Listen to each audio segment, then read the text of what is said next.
Study IQ IAS, अब तैयारी हुई अफोर्डेबल। हेलो दोस्तों, बहुत बहुत स्वागत आपका स्टडी IQ के यूट्यूब चैनल पे। यहाँ पर हम इंडियन एक्सप्रेस न्यूज़पेपर को डिस्कस कर रहे हैं एंड टुडे इज़ 12 अगस्त और आज सबसे इंपॉर्टेंट आर्टिकल्स को आपके साथ डिस्कस किया जाएगा। आज का न्यूज़पेपर दोस्तों एक साइड पे काफ़ी ज़्यादा हमें इन्फॉर्मेशन दे रहा है पॉलिटी से रिलेटेड न्यूज़ की। आप जानते हैं कि पॉलिटी में लॉ एंड लीगल मैटर्स भी आते हैं। लॉ एंड लीगल मैटर्स एक इंपॉर्टेंट और क्रूशल पार्ट बनता है पॉलिटी का। तो उसी के संदर्भ में कल के दिन पे पार्लियामेंट में, क्योंकि मॉनसून सेशन चल रहा है, 3 इंपॉर्टेंट बिल्स को इंट्रोड्यूस किया गया था।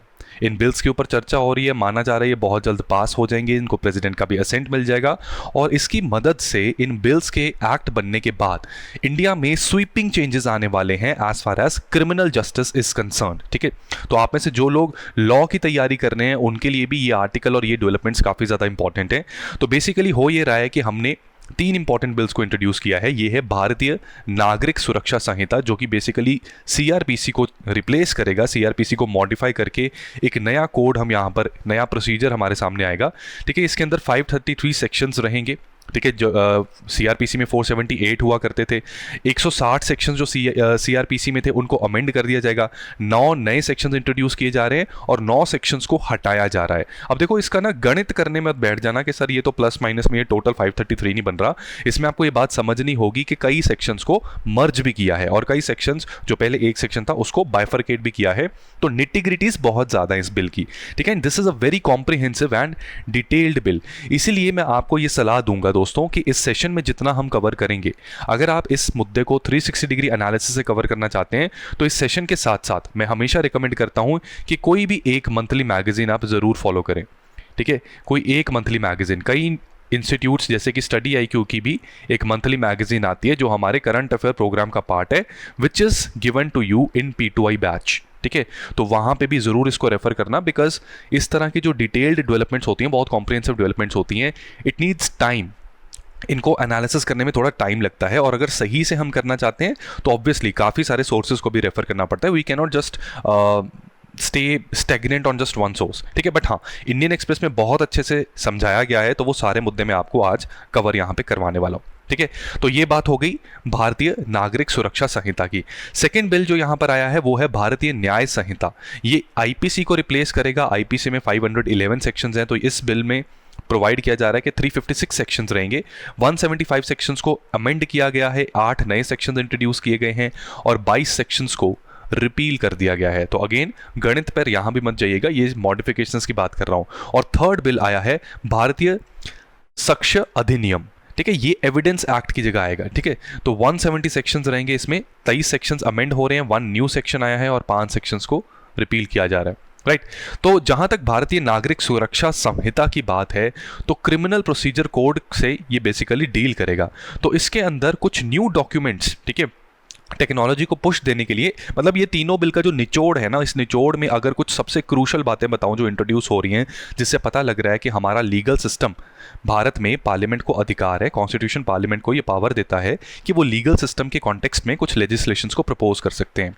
अपनी उस उत्तरदायित्व को पूरा करने के लिए ये बिल आए हैं और इस बिल से कुछ ऐसी बातें पता लग रही हैं कि हम आधुनिक युग में किस तरह से हम अपने लीगल सिस्टम को मॉडिफाई कर सकते हैं, एडजस्ट कर सकते हैं, वो हमारे सामने आ रहा है। कैसे आ रहा है कि टेक्नोलॉजी को पुश दी जा रही है। अभी डिटेल में भी आपको पता लगेगा कि पहले जहां पे था कि सिर्फ रिटन और पेपर मोड को प्राथमिकता दी जाती थी, अब ये टेक्नोलॉजी या एविडेंस जो है वो आपके सॉफ्ट कॉपीज भी हो सकती हैं।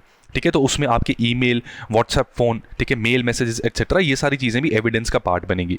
इसी के साथ साथ सिटीजन की कन्वीनियंस के लिए, कि बहुत बार ऐसा होता था कि FIR रजिस्टर करने का प्रोसेस अक्सर डिफिकल्ट हुआ करता था। ठीक है, क्योंकि FIR जब रजिस्टर होती है तो सरकार और पुलिस स्टेशन का ये एक मैंडेट बन जाता है कि वो इन्वेस्टिगेशन अपनी स्टार्ट करें और उस केस को जल्द से जल्द पूरा करके ख़त्म करें।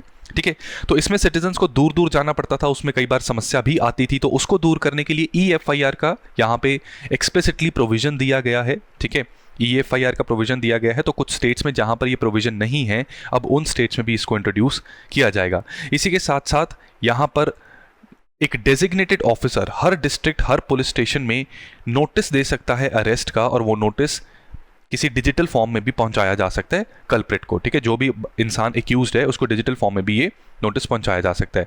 ठीक है, तो जो विक्टिम है, किसी क्राइम होता है, क्राइम में दो लोग होते हैं, एक होता है विक्टिम जिसका उत्पीड़न हुआ, एक होता है क्रिमिनल, राइट। तो जो विक्टिम है जिसका उत्पीड़न हुआ, उनको इन्वेस्टिगेशन के प्रोग्रेस के बारे में भी इन्फॉर्म किया जाएगा विद इन 90 डेज। क्योंकि कई बार इंडिया में ये होता है कि एफआईआर रजिस्टर तो हो जाती है लेकिन उस पर क्या चल रहा है क्या नहीं चल रहा पता ही नहीं लगता। ठीक है, तो यहाँ पर ये प्रावधान है कि 90 दिनों के लिए, ठीक है, now this is a potential MCQ fact, 90 दिनों के लिए उसमें क्या डेवलपमेंट चल रही है इसके बारे में बताया जाएगा।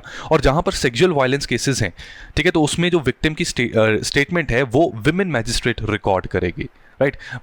महिलाओं की गरिमा को बनाए रखने के लिए, विमेन डिग्निटी को बनाए रखने के लिए यहाँ पे जेंडर सेंसिटिविटी दिखाने की कोशिश की है सरकार ने, जो कि एक स्टेप अच्छा है। ठीक है, दिट्स अ गुड स्टेप। इसी के साथ फॉरेंसिक्स को प्रमोट किया जा रहा है। ठीक है, अब देखो दोस्तों, इंडिया में ना फॉरेंसिक साइंसेस जो हैं वो अभी भी पिछड़ी हुई हैं। आप सीआईडी को देख लो। ठीक है, सीआईडी क्या है कि बहुत सारे फॉरेन टीवी सीरीज से कॉपी करके बनाया जाता है और बहुत सी चीज़ें तो इंडिया में हम फॉलो भी नहीं करते। ठीक है, सीआईडी को कोई देखे ना तो ऐसा लगता है कि बहुत हाई फाई फॉरेंसिक टीम्स हर पुलिस स्टेशन में बैठी हुई है और बहुत ही टेक्निकली सारी इन्वेस्टिगेशंस होती हैं, बट सच्चाई ये नहीं है। सच्चाई ये है कि आज भी कई थानों में समस्या आती है जहां पर फॉरेंसिक्स को प्रॉपर अटेंशन नहीं दी जाती। तो forensics can play a very important role in decoding a case, और एक साइंटिफिक एनालिसिस के थ्रू आप सच्चाई और जस्टिस को इंश्योर कर सकते हैं। ठीक है, आपने जो अंग्रेज़ों की टीवी सीरीज़ कुछ देखी होगी, ठीक है, CIS कुछ ऐसा आता है, crime scene investigation, the mentalist. ठीक है, ये भी एक प्राइम पे मिल जाता है। तो यहाँ पर आपने देखा होगा कि फॉरेंसिक्स कितना इंपॉर्टेंट रोल प्ले करते हैं। ठीक है, बैलिस्टिक टेस्ट होता है, किसी गोली चली तो वो बैलिस्टिक्स आते हैं, राइट, ऑटोप्सी आती है। तो बहुत एडवांस सिटीज़ में जैसे कि दिल्ली, मुंबई, चेन्नई, मद्रास, अहमदाबाद, बैंगलोर, चंडीगढ़, यहाँ पर तो ठीक है, पुलिस का कार्यशैली जो है काफ़ी एडवांस्ड है, बट अभी भी बहुत सारे जो टियर 2 टियर 3 सिटीज़ हैं वहाँ पर काफ़ी प्रॉब्लम है। तो इस प्रावधान से, भारतीय साक्ष्य अधिनियम, इसके प्रावधान से फॉरेंसिक्स को एविडेंस में प्रमोट करने के लिए यूज़ किया जा रहा है। ठीक है, इसी के साथ कुछ और प्रोविजंस भी हैं, इनको आप एक बार नज़र दौड़ाना। अब आगे बढ़ने से पहले आपको थोड़ी और इन्फॉर्मेशन दे दूं। अब आर्टिकल्स को डिस्कस करते हैं। ठीक है, इस पूरे मुद्दे से रिलेटेड कई आर्टिकल्स आए हैं तो उसको एक साथ मैं आपके साथ डिस्कस करने वाला हूं। ठीक है, तो इसमें देखो दोस्तों यहाँ पर सबसे बड़ा मुद्दा जो आ रहा है वो एक्सपर्ट्स कह रहे हैं कि बहुत, आप एग्री करते हैं कि नहीं करते कि ये बहुत स्वीपिंग चेंजेस हैं, पूरे के पूरे सीआरपीसी को रिप्लेस करना, आईपीसी को रिप्लेस करना, एविडेंस एक्ट को रिप्लेस करना। ठीक है, उसको एक नया नाम दे देना। तो दो आर्गुमेंट्स आ रहे हैं, एक कह रहे हैं कि सिर्फ नाम चेंज किए हैं, बहुत सी चीज़ें तो वही पुराने वाली हैं। ठीक है, दूसरे लोग कह रहे हैं कि वाकई बहुत बड़े बड़े चेंजेस हैं, लेकिन उसमें डिबेट ये आ रही है कि क्या इतने बड़े चेंजेस के लिए सलाह मशवरा किया गया, जिसको कहते हैं कि क्या डेलिबरेशंस हुई थी। डेलिब्रेशंस का मतलब होता है डिस्कशंस। क्या एक्सपर्ट्स की राय लेने की कोशिश की गई, डेलिब्रेशंस करने की कोशिश की गई कि क्या चल रहा है क्या नहीं चल रहा, हमें किस तरह से आगे बढ़ना चाहिए। ठीक है, तो ये एक बहुत बड़ा मुद्दा बन रहा है, राइट। तो सबसे पहला ही मैं आपसे ये आर्टिकल डिस्कस करता हूँ रिगार्डिंग डेलिब्रेशंस। ठीक है, तो इसमें दोस्तों एलिगेशंस तो बहुत लग रही हैं और सरकार पे ना एलिगेशन लगाने वाले हज़ारों लोग मिल जाते हैं। ठीक है, कुछ न्यूज़पेपर्स भी बहुत एलिगेशन करते हैं, एंटी गवर्नमेंट बातें ही करते हैं, बट हमने निष्पक्ष होकर चलना है। ठीक है, कई जगह जहाँ पर सरकार कुछ गलतियाँ कर रही हैं वहाँ पर वो जाननी भी ज़रूरी है, बट हमें न्यूट्रल होकर चलना है। तो अगर न्यूट्रल होने की बात करूँ तो यहाँ पर होम मिनिस्ट्री ने जो कहा है, ठीक है, ministry of home affairs, right, इन्होंने जो अपना जस्टिफिकेशन दी है, इन्होंने कहा है कि हमने रिकमेंडेशन एक नहीं कई लोगों से की। ठीक है, जैसे कि 18 स्टेट्स के चीफ मिनिस्टर्स और होम सेक्रेटरीज, होम मिनिस्टर्स, उनका रिकमेंडेशंस ली गई कि हम ये चेंजेस करना चाहते हैं, तो आपको कहाँ कहाँ पे क्यों ना लगता है existing IPC, CrPC and evidence act में, तो वो चेंजेस सजेस्ट कीजिए जिससे कि हम हमारे लीगल सिस्टम को थोड़ा और स्ट्रीमलाइन बना सकें। इसी के साथ साथ 6 यूनियन टेरिटरीज में सेम प्रोसेस हुआ था। सुप्रीम कोर्ट ऑफ इंडिया से सलाह मशवरा किया गया, 16 हाई कोर्ट्स की इनपुट्स ली गई, 5 जुडिशियल अकेडमीज 5 जुडिशियल अकेडमी से भी ये पूरी डिस्कशंस की गई, 22 लॉ यूनिवर्सिटी से ये सारी की सारी बातें की गई, और पार्लियामेंट में भी जब स्टैंडिंग कमिटीज़ बनती हैं या किसी बिल के प्रावधान के बारे में जब डिस्कस करना होता है तो उसमें जो भी कमिटीज़ बनती हैं पार्लियामेंट की, उसमें 142 MPs were consulted and assemblies में 270 MLAs। ठीक है, 270 MLAs, मतलब हर असेंबली में से, इंडिया में बहुत सारी असेंबलीज हैं, लेजिस्लेटिव असेंबलीज, तो उसमें कुछ लोगों का चयन होता है जो सेंट्रल गवर्नमेंट के द्वारा लाए गए एक्ट या लाए गए किसी बिल के ऊपर अपनी कुछ रिकमेंडेशन या सजेशंस देते हैं। तो वो टोटल MLAs अगर हम देखें तो लगभग 270 MLA बने हुए। ये honourable home minister Shri Amit Shah ji ने बताया है कि हमने प्रॉपर डेलिब्रेशन की है।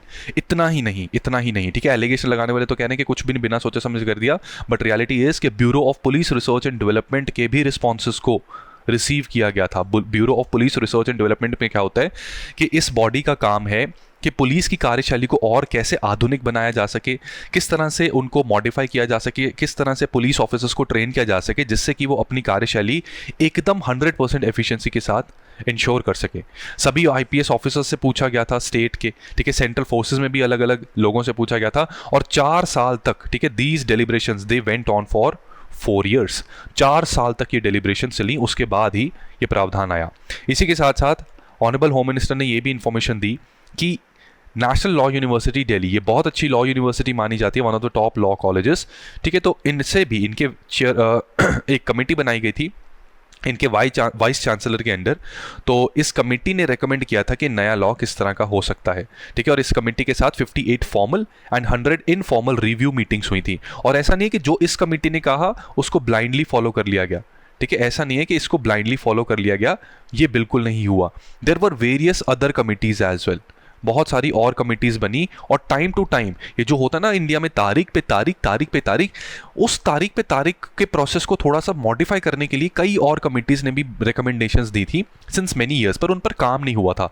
अगर मैं एग्जांपल दूं, कुछ कमिटीज़ के नाम दूं, तो Bezbaruah committee, Vishwanath committee, Malimath committee, Madhav Menon committee, इन्होंने भी रिकमेंडेशंस दी थी अपनी कि हमारे सीआरपीसी, आईपीसी ये आर्केइक कॉलोनियल लॉज हैं। आर्केइक मतलब ये म्यूजियम में रखे जाने लायक कॉलोनियल लॉज हैं, ये आधुनिक भारत के चेंजिंग सर्कमस्टांसेस के हिसाब से न्याय व्यवस्था को इक्विप नहीं कर रहे। तो कई बार ऐसा होता है कि देखो, आपको एक ना कोट याद कर लो, ये तो आपको पता ही है कि justice delayed is what, justice denied.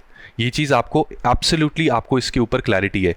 इसी के साथ साथ ये याद रखना कि कई बार ऐसा होता है कि मेयर प्रोसेस बिकम्स पनिशमेंट, ठीक है। अगर स्पीडी जस्टिस नहीं होगा, फॉर एग्जाम्पल आरुषि हत्याकांड याद है किसी को, नोएडा में आरुषि हत्याकांड हुआ था, एविडेंस मिली नहीं, मूवीज बन गई 2-2, 3-3, तलवार मूवी इरफान खान की देखी होगी आपने। अब आरुषि हत्याकांड के समय पर उसके फादर के ऊपर चार्जेस लग गए, एलिगेशंस लग गए, लेकिन पुलिस के पास कोई एविडेंस नहीं थी जिससे बिल्कुल 100% श्योरिटी के साथ उनके ऊपर ब्लेम डाला जा सके। But what happened, the person got defamed, उनकी पूरी लाइफ तबाह, बहुत कुछ झेला, राइट। लेकिन उसका रीज़न ये था कि कई चीज़ें एविडेंस एक्ट में कुछ लेक्यू ना होने की वजह से वो समस्या आई, ठीक है। बाकी डिटेल्स आपने देखने की क्या हुआ था, तलवार मूवी ज़रूर देखना, इट्स वर्थ वॉचिंग, राइट। तो यहाँ पर बहुत सारी कमिटीज़ ने रिकमेंड किया था कि वी नीड टू चेंज, हमारे स्पीडी थोड़ा जस्टिस होना चाहिए, इतना भी स्पीडी नहीं कि न्याय ही पूरा मिसकैरेज हो जाए, बट फिर भी एक डिसेंट स्पीड मेंटेन करनी चाहिए। ये रिकमेंडेशंस पार्लियामेंट की कई सारी स्टैंडिंग कमिटीज़ ने भी दी थी, जैसे कि 111th report of home ministries standing committee, ये 2005 में आई थी, और 128 रिपोर्ट 2006 में आई थी। इसमें ये बताया गया था, 146वीं रिपोर्ट 2010 की, इसमें भी बताया गया था। लेकिन आप सब जानते हैं कि भारत एक ऐसे दौर से गुजरा था जहां पर ये चीज़ हमें काफ़ी देखने को मिल रही थी, ठीक है, एंड दिस इज ट्रू, ठीक है। ये हो रहा था, ये क्या था कि हमारी सेंट्रल गवर्नमेंट, या कह लीजिए लोकसभा में जब अलायंस चलती हैं तो क्या होता है कि उसमें स्ट्रॉन्ग गवर्नमेंट नहीं बन पाती। हमेशा ये डर लगा रहता है कि अलायंस, जो हमारे अलाइज हैं, पॉलिटिकल अलाइज हैं, वो सपोर्ट ना खींच लें। लेकिन by the grace of God India के ऊपर ये कृपा हुई है, आप सभी लोगों ने ये कृपा दी है कि भारत में इस वक्त स्ट्रॉन्ग गवर्नमेंट है, एंड उसी की वजह से ये स्वीपिंग चेंजेस आ रहे हैं, ठीक है। इन सारी चीज़ों का मैं क्रिटिकल एनालिसिस भी करूँगा, ऐसा मत समझना कि सिर्फ सर पॉजिटिव बातें ही बता रहे हैं, नेगेटिव बातें भी थोड़ी सी हैं, और उस पर हमेशा ना, पता क्या होता है, कई बार हम नेगेटिव चीज़ों को देख के ट्राई ही ना करें, ये बहुत बड़ी समस्या है कि यूपीएससी में तो बहुत कम सक्सेस रेट है, छोड़ दें क्या। अगर ऐसा सोचने लगे फिर तो कोई भी ना दे यूपीएससी एग्जाम, है ना। तो लाइफ में भी ऐसा होता है, और यहाँ पर इन लेजिस्लेशंस में भी ऐसा होता है कि नेगेटिव चीज़ें, देखो, बाय प्रोडक्ट होता है। आप सड़क से बाहर निकलो, देयर इज़ नो श्योरिटी कि कोई कार हिट नहीं करेगी आपको, हिट कर सकती है, बट उससे क्या, उस डर की वजह से क्या आप जिंदगी जीना छोड़ देंगे? नहीं, ऐसा नहीं होता, ठीक है। So we have to be very enough but not psycho enough, ठीक है। तो सोच समझ के हमने हर चीज़ करनी है, राइट। तो इधर यही बताया गया कि रेकमेंड तो बहुत किया गया बट एक्शन कोई भी नहीं लिया गया, and this was the major problem. अब जो डिस्कशंस चल रही थी, मैं आप सभी के लिए यहाँ पर कुछ एक्सर्प्ट्स दे रहा हूँ। These excerpts are by honourable home minister. तो इन एक्सर्प्ट्स का यूज़ करते हुए आप रीसेंट स्वीपिंग चेंजेस को अगर जस्टिफाई करना है तो उसमें एक्सप्रेशंस काफ़ी अच्छे आपके सामने हैं। जैसे कि ये सब सारा प्रोसेस जब चल रहा था तो 2019 में honourable prime minister Modi he told us कि सभी लॉज जो ब्रिटिश कॉलोनियल रूल के समय पर बने हैं उनको डिस्कस करना चाहिए, उनके ऊपर एक जायज़ा लेना चाहिए और आज की परिस्थितियों को दिमाग में रखते हुए किस प्रकार से भारत के समाज को सुधारने के लिए, भारत के समाज की सेवा के लिए इन लॉज को मॉडिफाई करने की ज़रूरत है, ये हमें पता होना चाहिए and accordingly we should amend them and that is what is being done today we have brought 3 new laws. ठीक है, अमित शाह जी ने पार्लियामेंट में कहा कि हम 3 नए कानून लाए हैं by abolishing IPC, criminal procedure code and Indian evidence act. ठीक है, इन 3 कानूनों को हटाकर ये नए कानून लेके आए जाएंगे जिसके बारे में मैंने स्टार्टिंग में बताया। राइट, ये अंग्रेजों ने पास किए थे, ब्रिटिश पार्लियामेंट ने बनाए थे। तो ये क्या है, कहीं ना कहीं हमारा, इसको क्या कहते हैं, अगर हमने थोड़ा सा ग्लैमराइज करना है हमारा कॉलोनियल रूल तो हम कह देते हैं कॉलोनियल लेगेसी। ठीक है, this is our colonial legacy, but reality क्या है, ये कॉलोनियल हैंगओवर है, ये कॉलोनियल हैंगओवर है। सत्यमेव जयते देखा किसी ने, आमिर खान का। ठीक है, आमिर खान को भी टाइम टू टाइम हम काफ़ी क्रिटिसाइज करते हैं, बट सत्यमेव जयते उनका एक अच्छा इनिशिएटिव था जहां पर पुलिस रिफॉर्म्स के बारे में उन्होंने एक एपिसोड किया था। वहां पर बड़ा क्लियरली बताया था यार कि जो अंग्रेज हमारे ऊपर राज करते थे, उन्होंने जो पुलिस रिफॉर्म्स किए, जो पुलिस के एक्ट्स बनाए, उन एक्ट्स में ऐसा होता था कि उनके खुद के देश में कानून अलग हैं। हमारे यहाँ पर कांस्टेबल की एंट्री अलग है, ठीक है, सब इंस्पेक्टर के लेवल का अलग एग्जाम है, और डीएसपी ये स्टेट सिविल सर्विसेज से ये अलग एग्जाम है। एंड आप लोग जो क्लियर करके जाओगे यूपीएससी वाले, आप एएसपी मतलब वो थोड़ी देर के लिए रहेंगे, उसके बाद आपकी एसपी से स्टार्ट हो जाता है आपका करियर। लेकिन अंग्रेजों ने क्या किया था कि ताकि हर ऑफिसर को ग्राउंड सिचुएशन पता हो और मेरिट के बेसिस पे उनकी प्रमोशन होती रहे, तो इंग्लैंड में आज के समय में भी एक ही एंट्री सिस्टम है कि कांस्टेबल से आप ग्रो करेंगे। तो जो व्यक्ति कांस्टेबल की चीज़ों से डरता है, विचलित होता है, इसका मतलब वो ऑफिसर बनने के भी लायक नहीं है। तो यहाँ से पता लगता है कि कैसे उन्होंने अपने देश के लिए अलग कानून, हमारे लिए अलग कानून रखे थे। मोर ओवर लंदन में, इंग्लैंड में ह्यूमन राइट्स की बड़ी ही ज़्यादा प्रोटेक्शन की गई थी, लेकिन यहाँ पर कॉलोनियल राइट्स की प्रोटेक्शन की गई, कॉलोनियल गवर्नमेंट के को ज़्यादा प्रोटेक्शन मिलती थी। ठीक है, तो हम इस हैंगओवर में नहीं रह सकते। We need change and that is what is being done today in the parliament and that is what parliament is for. ये लॉज को लाने का काम है, एक मंदिर है डेमोक्रेसी का, ताकि इंडिया के लोगों को सर्व करने वाले लॉज हम लेके आ सकें। ठीक है, तो ये स्टेटमेंट्स कहीं ना कहीं आपके काम आ सकते हैं इन द मेन्स आंसर। इसी के साथ इन्होंने ये भी कहा कि इन सभी कानूनों का जो लक्ष्य है, ऑब्जेक्टिव है, it will not be to punish anyone but to give justice, and in this process punishment will be given where it is required to create a sense of prevention of crime। ठीक है, देखो आपको याद होगा कि दिल्ली 2012 क्या हुआ था, अ डार्क ईयर। ठीक है, ठीक है, निर्भया इंसिडेंट, राइट, अ ब्रूटल इंसिडेंट। तो वहां पर एक अंडर एज इंसान था, ठीक है, अंडर एज क्रिमिनल था। ये सुन लो ध्यान से सभी जने, वहां पे एक अंडर एज नाबालिग लड़का था, उसने सबसे नटोरियस तरीके से निर्भया के शरीर के साथ ऐसा किया जो एक जानवर भी ना करे कभी, राइट। बट बिकॉज वो अंडर एज था और बिकॉज भारत के कानून अंडर एज के लिए मौत की सज़ा नहीं देते या बहुत ज़्यादा स्ट्रिंजेंट पनिशमेंट नहीं देते, तो इसलिए वो आज भी जीवित है, आज भी अपनी लाइफ जी रहा है। उसको सिर्फ एक रिफॉर्म हाउस भेजा गया था, he is still out there somewhere, right. तो हमारे कानून तब ऐसे नहीं थे, तो इसलिए उसको पनिशमेंट नहीं दी जा सकती। लेकिन दोस्तों अब इस कानून में चेंज एक लाया गया है। इसमें कहा गया है कि अगर कोई अंडर एज है, ठीक है, नाबालिग है कोई, लेकिन रेप वाला कहाँ, ये क्राइम एडल्ट वाला है ना, तो वहां पर एडल्ट की तरह ही ट्रीट किया जाएगा, फिर तो डेथ सेंटेंस भी हो सकता है। तो this is a step in the right direction, ठीक है। ये होगा तो तभी एक डेटरेंस जो होती है, एक डेटरेंस जो होनी चाहिए, वो डेटरेंस बनी रहेगी। तो honourable ministry and the government must be appreciated.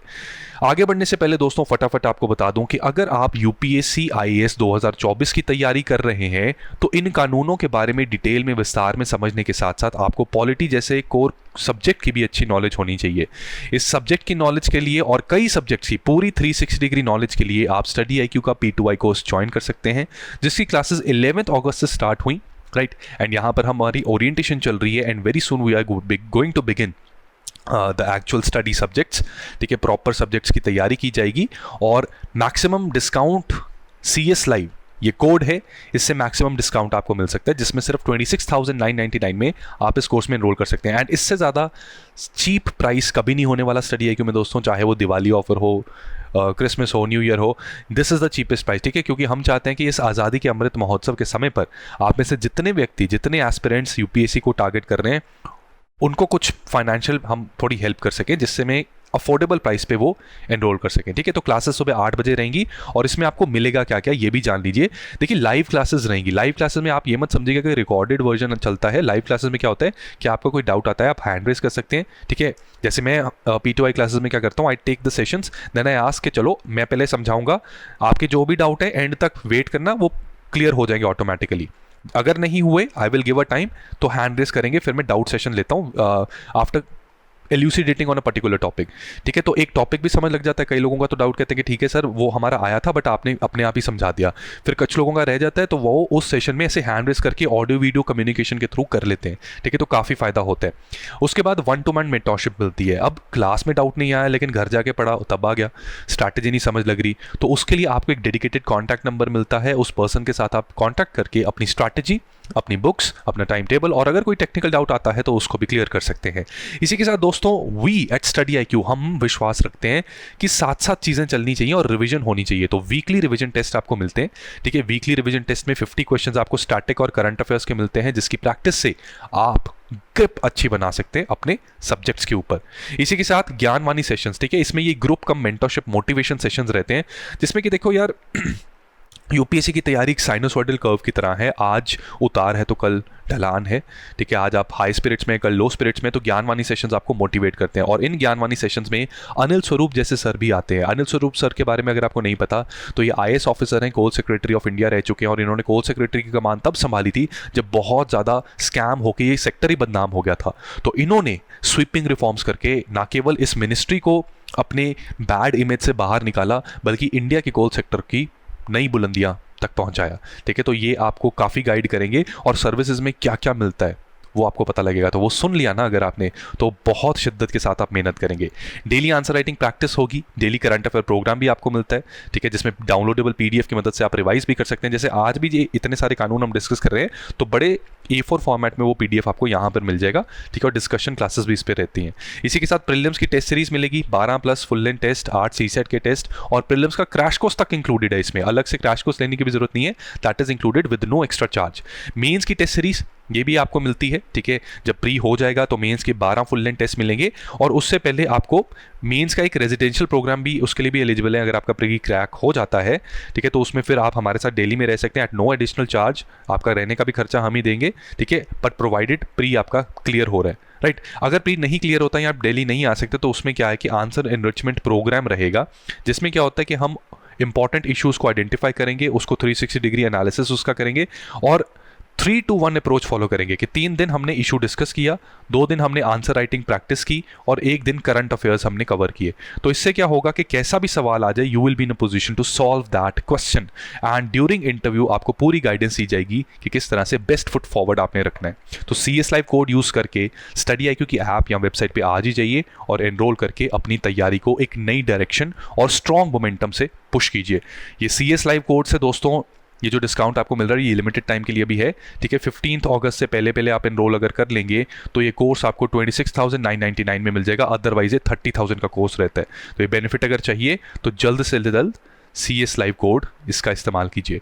Further discussions के लिए या फर्दर गाइडेंस के लिए टेलीग्राम पे यहाँ पे कनेक्ट कीजिए, इंस्टाग्राम पे यहाँ पे, and these are the QR codes, इनको स्कैन करके भी आप मुझ तक पहुँच सकते हैं। चलिए अब डिस्कस करते हैं इन बिल्स के बारे में। तो दोस्तों ये जो बिल्स हैं, ठीक है, ये जो बिल है जो CRPC को रिप्लेस कर रहा है उसको कहा जा रहा है, ठीक है, और सबसे इंपॉर्टेंट यही वाला है भारतीय नागरिक सुरक्षा संहिता। अब ये याद रखना दोस्तों कि आप में से जो लोग UPSC या स्टेट की तैयारी कर रहे हैं और लॉ एग्जाम की तैयारी नहीं कर रहे तो वो बहुत ज़्यादा डिटेल में नहीं जाएंगे। ठीक है, no need to go into too much detail, broad overview लेना है बट अच्छे से लेना है। ठीक है, मैं ये नहीं कह रहा कि छोड़ ही दो, नो, अच्छे से लेना है, लेकिन डिटेल्स होती हैं कि एक एक सेक्शन को पढ़ना मत शुरू कर देना, that is going to be very difficult, क्योंकि UPSC की ना वो सिलेबस में है ना कभी पूछा जाएगा। लेकिन ब्रॉड ओवरव्यू क्या है, इश्यूज क्या आ रहे हैं और उनकी रेजोल्यूशन के लिए सरकार क्या सजेशन कर रही है, ये सब पता होना चाहिए। तो इस बिल के अंदर जिसका नाम है भारतीय नागरिक सुरक्षा संहिता, इसकी की प्रोविजंस में बताया जा रहा है कि टेक्नोलॉजी को बढ़ावा दिया जाएगा, वीडियो कॉन्फ्रेंसिंग के जरिए कई एविडेंस कलेक्ट करने की प्रोविजन है, हैंडकफ, ठीक है, हथकड़ी लगाने के, ऐसा था कि कानून ह्यूमन राइट्स को प्रोटेक्ट करने के लिए कहा गया कि हथकड़ियाँ आपसे नहीं लगाई जाएंगी, तो हथकड़ियों को वापस लगाने का प्रावधान दिया गया है, लेकिन वो किस सिचुएशन में दिया गया है वो हम देखेंगे। अरेस्ट के अगेंस्ट कुछ सेफगार्ड्स होते हैं, तो उसमें क्या चेंजेस आए हैं, we will see that. Mercy petition को लेकर क्या प्रावधान है, आर्म्स इन प्रोसेशन, यहाँ पर डिस्ट्रिक्ट मैजिस्ट्रेट या डिस्ट्रिक्ट कलेक्टर की कुछ पावर्स चली गई हैं, ठीक है, तो वो क्यों गई हैं, क्या गई हैं, ये हम देखेंगे।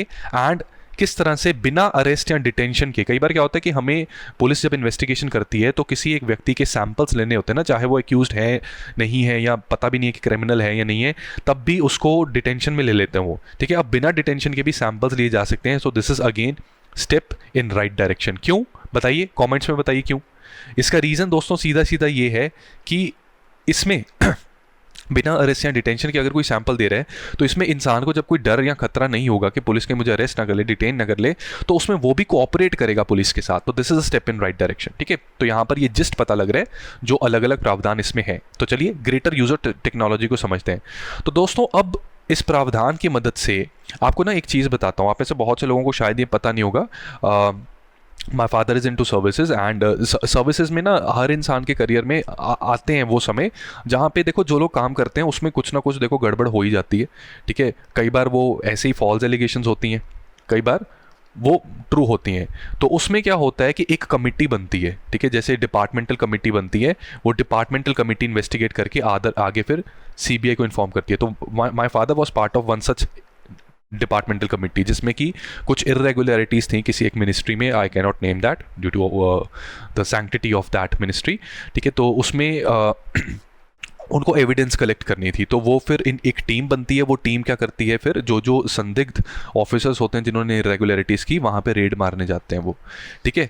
Now my father just told me कि क्या क्या प्रोसेस होता है। तो उसमें जब वो रेड मारने जाते हैं तो धमक के साथ आते हैं, ठीक है, काफ़ी बड़ी धमक के साथ आते हैं, और उसमें बहुत सारे एविडेंस उनको कलेक्ट करना होता है, ठीक है। उस एविडेंस में जाते ही सबसे पहले एक इन्वेंट्री बनती है।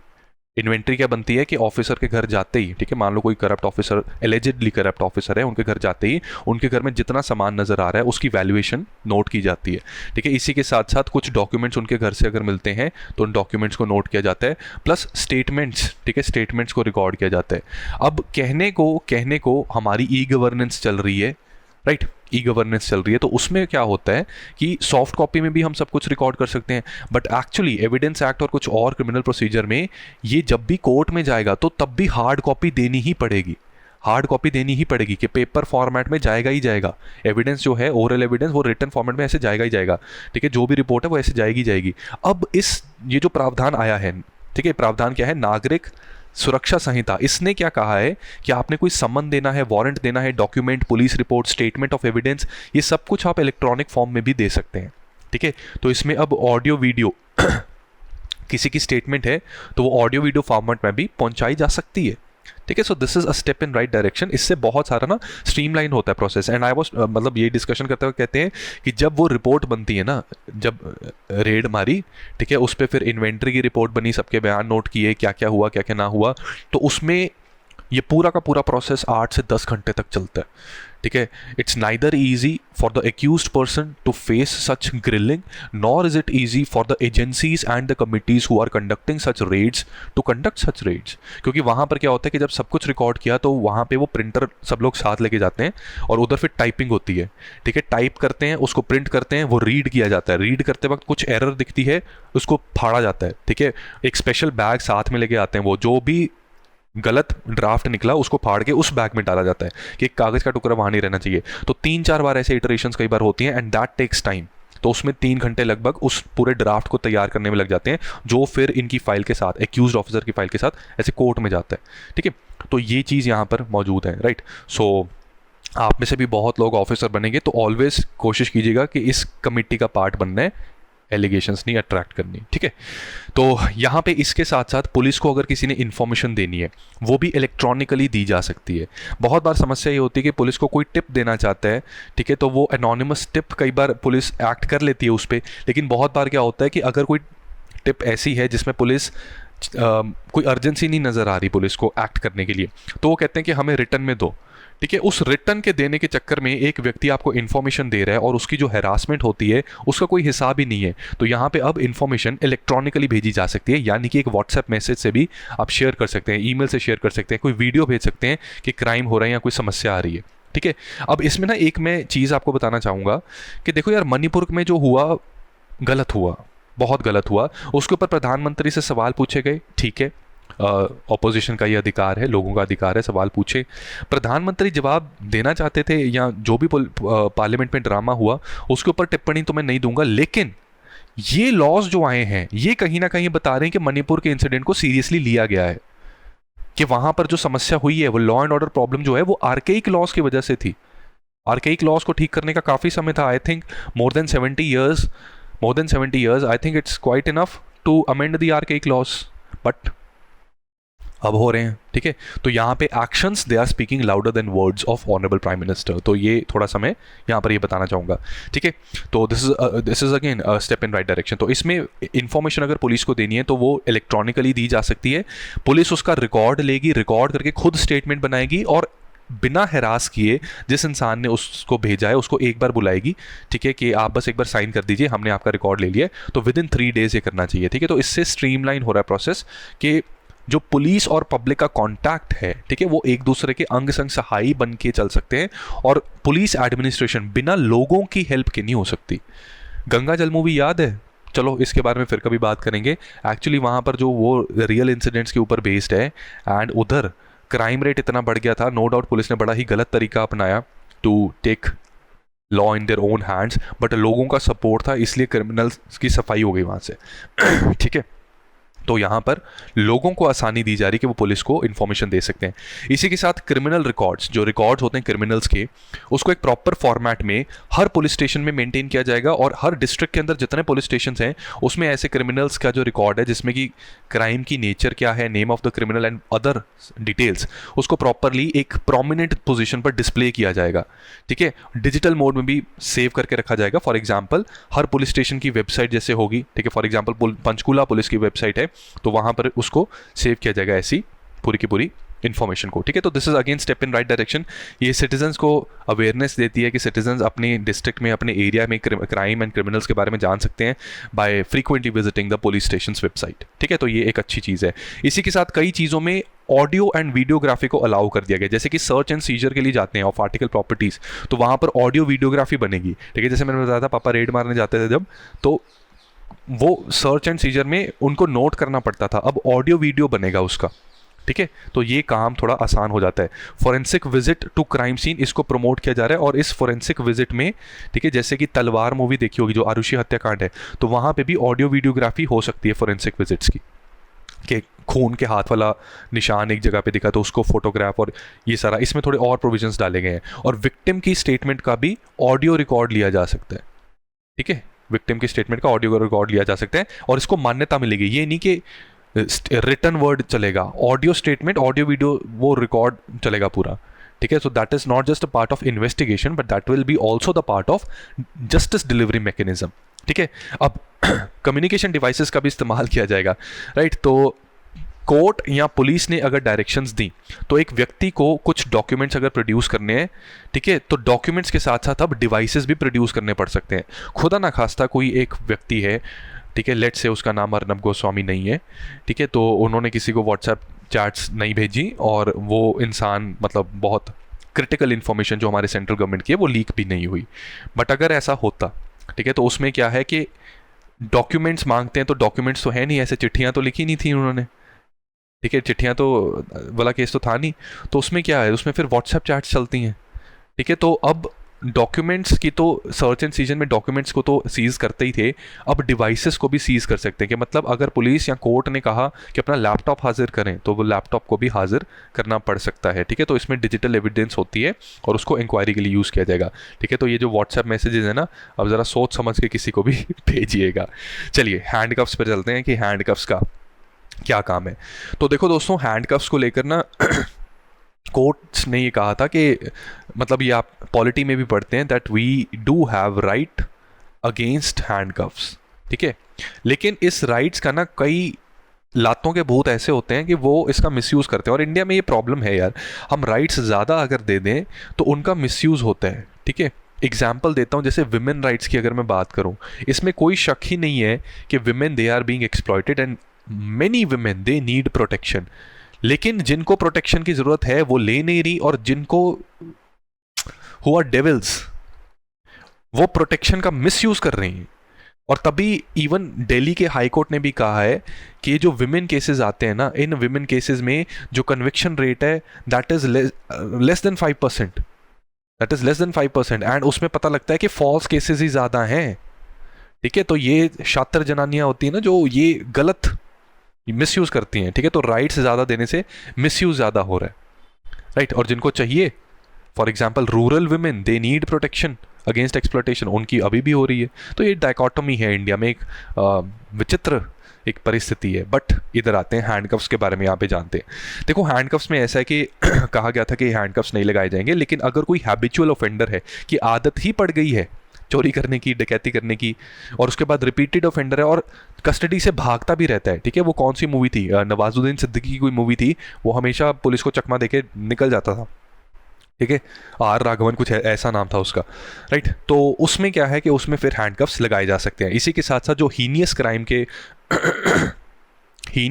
के जो क्रिमिनल्स हैं, जैसे कि ऑर्गेनाइज क्राइम हो गया, terrorist act, drug related crime, illegal possession of arms, murder, rape, acid attack, counterfeit currency में कोई गलत काम कर रहा है, ह्यूमन ट्रैफिकिंग में कोई इन्वॉल्व है, सेक्सुअल ऑफेंस अगेंस्ट चिल्ड्रन, ठीक है। ये अभी किसका केस चल रहा है, ब्रिजभूषण, ठीक है, ब्रिजभूषण। तो इनको भी हथकड़ी अब लगाई जा सकती है, ठीक है। यहाँ offence against state, offence against state मतलब देशद्रोह का जहाँ पे चार्ज लग गया तो वहाँ पर हथकड़ियाँ लगाई जा सकती है। यहाँ पे कसाब के अगेंस्ट लगे थे, ठीक है, जो आया था ना ताज होटल, इंडिया का टेरर टूरिज्म करने, पता नहीं क्या करने आए थे, ठीक है। वहाँ पे टेररिज्म करना शुरू कर दिया उन्होंने, तो कसाब के ऊपर ऑफेंसेस अगेंस्ट स्टेट लगे थे, सरकार के खिलाफ जंग छेड़ने के आरोप, तो वहाँ पर भी हैंडकफ्स लगेंगे, ठीक है। तो ये यहाँ पर कुछ प्रावधान यहाँ पर मौजूद हैं। अब हैंडकफ्स के साथ, हैंडकफ्स की बात हो रही है तो सेफगार्ड्स वापस लिए गए, वहीं पे कुछ सेफगार्ड्स ऐड भी किए गए हैं। तो यहाँ पे पहले क्या था कि क्रिमिनल प्रोसीजर कोड में सेक्शन 41A के अंदर सेफगार्ड अगेंस्ट अरेस्ट दिया जाता था। अब ये सेफगार्ड्स सेक्शन 35 में दिए जाएंगे अंडर द न्यू बिल, भारतीय नागरिक सुरक्षा संहिता में सेक्शन 35 में दिए जाएंगे। तो ये नंबर याद रखना, ठीक है, डू रिमेंबर दिस नंबर। पहले 41A था, अब सेक्शन 35 में ये प्रोटेक्शन दी जा रही है। कुछ प्रोविजंस ऐड किए हैं कि किसी भी व्यक्ति को अगर किसी ऐसे क्राइम के लिए अरेस्ट करना है जिसकी सज़ा 3 साल से कम है, तो कम से कम डीएसपी रैंक के ऑफिसर तक के परमिशन की ज़रूरत पड़ेगी, ठीक है। या फिर अगर 3 साल से ज़्यादा की सज़ा है और वो इंसान चल फिर नहीं सकता या हैंडीकैप है या 60 साल से अबव की एज है, तब भी डीएसपी रैंक तक के ऑफिसर कम से कम डीएसपी की परमिशन यहाँ पर लेनी पड़ेगी। ये इसलिए है ताकि ह्यूमन राइट्स इंटैक्ट रहे, ठीक है। क्योंकि कई बार क्या होता है कि ये जो लोअर पुलिस है ना, एसएचओ वगैरह या सब इंस्पेक्टर, ये कई बार दिमाग से काम लेते नहीं है और बहुत ज़्यादा प्रताड़ित कर देते हैं बिना ये देखे कि व्यक्ति एजेड है, नाबालिग है या क्या है, या उसका ऑफेंस इतना सीरियस है भी या नहीं। लेकिन अगर 3 साल तक की कोई भी सज़ा ऐसी है तो डीएसपी लेवल पर माना जाता है कि इंसान की मेच्योरिटी और उसका इंटेलेक्चुअल लेवल अच्छा होता है, तो इसलिए ये ऐड किया गया। फिर कुछ कॉग्निजेबल केसेस भी होते हैं। ये केस जो होते हैं कॉग्निजेबल क्राइम, ये इसमें 3 से 7 साल की सज़ा अट्रैक्ट हो सकती है, ठीक है। ये हम पॉलिटी में भी डिस्कस करेंगे in P2I, right, cognizable and incognizable, right. तो यहाँ पे 3 से 7 साल की सज़ा होती है। तो पुलिस ऑफिसर को जब प्रिलिमिनरी इंक्वायरी करनी है, राइट, तो वो उसको 14 दिन के अंदर अंदर कर देनी चाहिए। अगर अरेस्ट करना है फॉर कॉग्निजेबल ऑफेंस, ठीक है, फॉर कॉग्निजेबल ऑफेंस अगर अरेस्ट करना है तो पुलिस ऑफिसर को 14 दिन के अंदर अंदर इंक्वायरी करके उसके बाद रिपोर्ट पेश करके अरेस्ट कर सकते हैं वो, ठीक है। तो ये अप टू 3 ईयर्स का ये प्रोविजन है, 3 से 7 ईयर्स तक का ये प्रोविजन है, राइट। अब आप कहोगे 7 ईयर्स के आगे का, दोस्तों उसके लिए वही डिटेल में पूरा का पूरा वो एक्ट पढ़ना पड़ेगा। तो वो एनालिसिस अगर इंपॉर्टेंट हुआ तो आपको मंथली कंपाइलेशन में मिल जाएगा, ठीक है, you will get that in monthly compilation, right. इसके बाद मर्सी पिटीशन के बारे में बात करते हैं। तो इसमें टाइम फ्रेम की बात की गई है मर्सी पिटीशन के लिए। इसमें जहाँ पे कोर्ट ने इन्फॉर्म कर दिया कि आपको डेथ पेनल्टी, आपको नहीं यार, किसी क्रिमिनल को डेथ पेनल्टी दी जा रही है, तो उसके पास 30 दिन होंगे, इस इंफॉर्मेशन के पास 30 दिन होंगे जहां पे वो गवर्नर को अपील भेज सकता है। और अगर गवर्नर ने रिजेक्ट कर दी तो उसके बाद उसके पास 60 दिन होंगे जहां पे वो प्रेसिडेंट को अपील कर सकता है। प्रेसिडेंट का जो फैसला होगा that will be final. President का फैसला जो हुआ दैट विल बी फाइनल। उसमें प्रेसिडेंट के ऑर्डर के अगेंस्ट आप कोर्ट में नहीं जा सकते, ठीक है, ये इसमें प्रावधान है। और एक और समस्या बताता हूँ। देखो यार, इसमें जैसे मैंने बताया पापा जी, वहाँ पे कमिटी, ठीक है, उस कमिटी में का काम क्या है कि इंक्वायरी करना, ठीक है, बेसिकली विजिलेंस डिपार्टमेंट होता है हर डिपार्टमेंट में, तो इंक्वायरी करना काम है, ठीक है। एंड उसमें कई बार ऐसा होता था दैट किसी एक पब्लिक सर्वेंट के अगेंस्ट मान लो एक ठीक ठाक एविडेंस मिल गया है, ठीक है, तो अब क्या करना है कि प्रोसिक्यूशन शुरू करनी है, जिसका मतलब होता है कि ट्रायल स्टार्ट करने हैं, ठीक है। So it was very often seen कि कई बार वो सैंक्शन, वो परमिशन ही नहीं दी जाती थी कि किसी के ऊपर ये ट्रायल शुरू किए जा सके। तो होता ये था कि कई बार क्या होता था कि एविडेंस सजेस्ट कर रही है that a particular person is accused of certain grave misconduct, but he might have something to say, ठीक है, he might have his own evidence. तो उस केस में जितनी जल्दी ये शुरू होंगे उतनी जल्दी इनकी भी जान छूटेगी, इंक्वायरी कमेटी इनकी भी जान छूटेगी। बट ये सैंक्शन ही नहीं मिल रहा, तो होता क्या था कि इस चक्कर में ना जिसके ऊपर ये चार्जेस लग जाएं, उनका प्रमोशन, एवरीथिंग ये रुक जाता है, ठीक है। तो the officer suffers, the system suffers. तो अब कहा गया है कि विद इन 120 डेज जब रिक्वेस्ट दी, ठीक है, जैसे इंक्वायरी कमेटी बनी है, उसने रिक्वेस्ट दी, तो 120 डेज के अंदर इसको एक्सेप्ट करना होगा, ठीक है। अगर आप नहीं एक्सेप्ट करते तो ये मानना जाएगा कि 120 डेज कंप्लीट हो गए, तो सैंक्शन मतलब मिल गया। तो इसका मतलब है कि किसी पब्लिक सर्विस ऑफिशियल के ऊपर अगर कुछ चार्जेस हैं, लेट्स से करप्शन के, तो सैंक्शन अगर लिया है प्रोसिक्यूशन का, तो 120 दिन लैप्स होने के बाद उनका ट्रायल शुरू हो सकता है, इनकेस सैंक्शन नहीं दिए गए, ठीक है। So this is again a step in the right direction. ये क्या कर रहा है? स्पीडी जस्टिस, ठीक है, स्पीडी जस्टिस के लिए ये प्रावधान बनाया गया है, ठीक है। तो this is again step in the right direction. किसी भी तरह का सैंक्शन ज़रूरत नहीं होगी अगर जो किसी के ऊपर जो चार्जेस लगे हैं, जैसे ब्रिजभूषण के ऊपर क्या चार्जेस लगे हैं, सेक्सुअल ऑफेंस के, ट्रैफिकिंग के, तो ब्रिजभूषण वो क्या है, मेंबर पार्लियामेंट है, तो उस केस में किस अथॉरिटी ने सैंक्शन देना होता है? लोकसभा स्पीकर ने, ठीक है, लोकसभा स्पीकर, ठीक है। अगर राज्यसभा से है तो राज्यसभा के चेयरमैन, ठीक है, तो वो परमिशन देते हैं। तो अब सेक्सुअल ऑफेंस या ट्रैफिकिंग में अगर इन्वॉल्व है, for example Brijbhushan sexual offence है, राइट, तो वहां पर सैंक्शन की जरूरत नहीं, स्टार्ट करो, प्रोसिक्यूट करो, ठीक है। इसके बाद आर्म्स इन प्रोसेशन, कुछ प्रोसेशंस होती हैं उसमें हथियार कैरी कर लेते हैं लोग, तो सेक्शन 144A में सीआरपीसी के 144A में डिस्ट्रिक्ट मैजिस्ट्रेट, जो कि आप लोग बनेंगे इस एग्जाम को क्लियर करके, उसको ये पावर दी गई है कि वो प्रोहिबिट कर सकता है टू कैरी एनी, मतलब prohibit the people from carrying ammunition and arms in any procession, a mass drill और मास ट्रेनिंग, ठीक है। पब्लिक पीस को इंश्योर करने के लिए इसको इंश्योर किया जा सकता है कि मान लो let's say there is a community H, ठीक है, and there is a community M.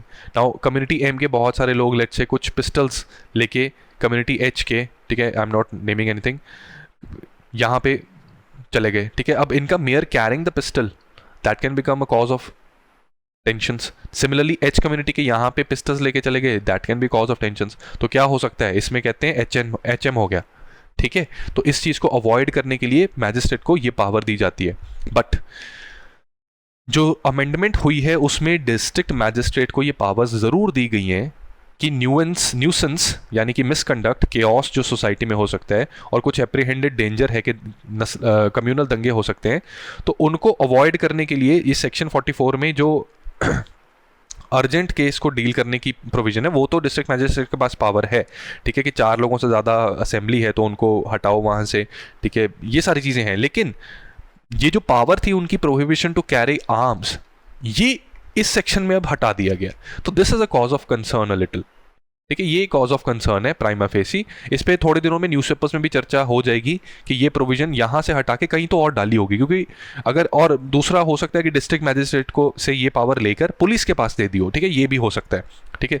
सो ये अभी थोड़े दिनों में न्यूज़पेपर में भी क्लैरिटी मिल जाएगी। करंट अफेयर कंपाइलेशन में डेफिनेटली हम इसको ऐड करेंगे कि इसका हुआ क्या।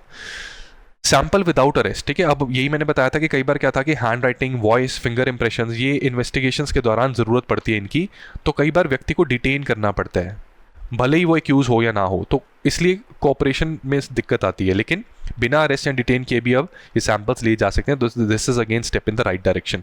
और डिटेंशन के कंटेक्स्ट में ये कहा गया है कि पुलिस को ये पावर्स दी गई हैं टू डिटेन और रिमूव एनी पर्सन। रिमूव मतलब मुझे तो यही समझ आ रहा है इससे कि डिटेन और रिमूव, ठीक है, eliminate a person who is resisting, refusing, ignoring, disregarding the directions which are given as part of preventive action, तो अगर पुलिस कहीं पे रोकने की कोशिश करे तो एक तो थोड़ा अवेयर रहिए कि पुलिस दिखती कैसे, पुलिस यूनिफॉर्म कैसे होती है। जैसे ट्रैफिक में अगर कोई चालान काटता है तो जनरली जो ब्लू एंड वाइट सूट में होते हैं ट्रैफिक ऑफिसर्स वही चालान काट सकते हैं। दूसरी पुलिस का काम चालान काटना नहीं होता, वो कई बार ऐसे डराते हैं, राइट।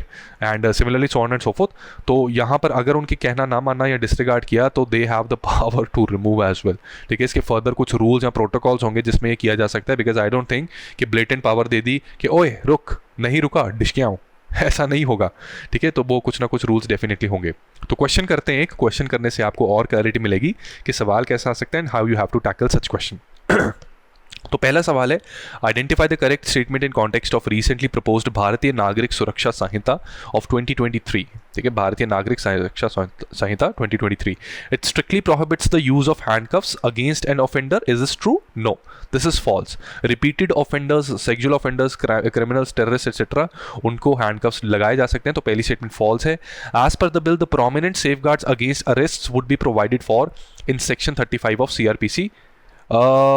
एक्चुअली ये हटा दो, सेक्शन 35 लिखो सिर्फ, ठीक है, सेक्शन 35 लिखो। तो सेक्शन 35 अगर ऐसे है तो ये ट्रू है, ठीक है। सेक्शन 35 प्लीज एलिमिनेट कर दो, तो स्टेटमेंट आपकी बनेगी as per the bill prominent safeguards against arrest would be provided for in section 35 of Bharatiya Nagarik Suraksha Sanhita, ठीक है। तो this is true, this is absolutely true. इसके बाद थर्ड स्टेटमेंट आपकी बन रही है, for an offence punishable up to 3 years, for an offence punishable up to 3 years, prior permission of officer not below the rank of SP would be required, this is against false. SP नहीं, DSP है यहाँ पे, ठीक है।